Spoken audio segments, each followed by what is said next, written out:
One day বিশ্বকাপের ticket কাটতে র্যাঙ্কিংয়ে 8-এ থাকতে হবে বাংলাদেশকে। তবে সাম্প্রতিক পারফরমেন্স বিচারে বেশ কঠিন ছিল মেহেদী মিরাজদের জন্য।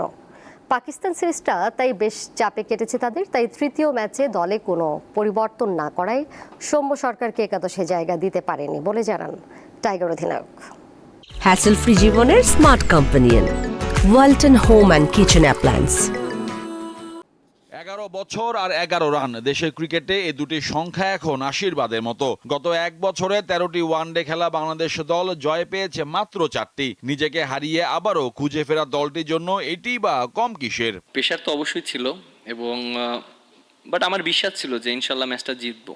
রিভিউটা আমরা ডিসকাস করে নিয়েছিলাম, লিটন ছিল, শান্ত ছিল, ওরা দুজন বলছিল যে রিভিউ আছে, আমরা রিভিউ নিয়ে নিই। শুরুটা উড়ন্ত হলো, পরের ম্যাচেই মুখ থুবড়ে পড়ে স্বাগতিকরা। দল নিয়ে আত্মবিশ্বাস থাকায় ষষ্ঠবারের মতো কোনো পরিবর্তন ছাড়াই সিরিজের শেষ ম্যাচ খেলতে নামে টাইগাররা। নো ডাউট সৌম্য সরকার লাস্ট সিরিজটা অনেক ভালো খেলেছে, বাট হয়তো কিছুদিন একটু সন্দেহ ছিল না।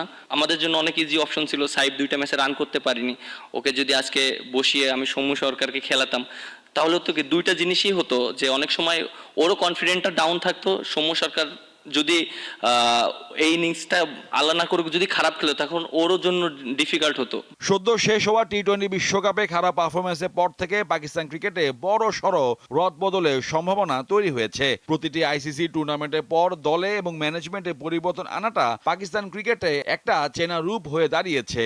এবারও তার ব্যতিক্রম হবে কিনা এমন প্রশ্নে কোচ জানান সবকিছুরই ব্যাখ্যা আছে। আমরা ভাবছিলাম ছোট একটা লক্ষ্য তারা করতে পারবো, তবে পেস অ্যাটাক পরিবর্তন করেও সম্ভব হয়নি।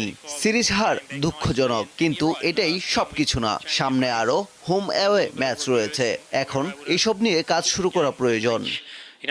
বিশ্বকাপে ঠাঁই পেতে হলে আগামী বছরের 31 মার্চের মধ্যে র্যাঙ্কিংয়ে 8-এ থাকতে হবে বাংলাদেশকে। পাকিস্তানের বিপক্ষে 2-1 ব্যবধানে সিরিজ জেতায় 9 নম্বরে উঠেছে তারা। এপ্রিলে 3টি ওয়ানডে খেলতে ঢাকায় আসছে নিউজিল্যান্ড। তাদের বিপক্ষেও প্রত্যাশিত ফল করবে এমনটাই আশা করেন দেশের ক্রিকেট ভক্তরা।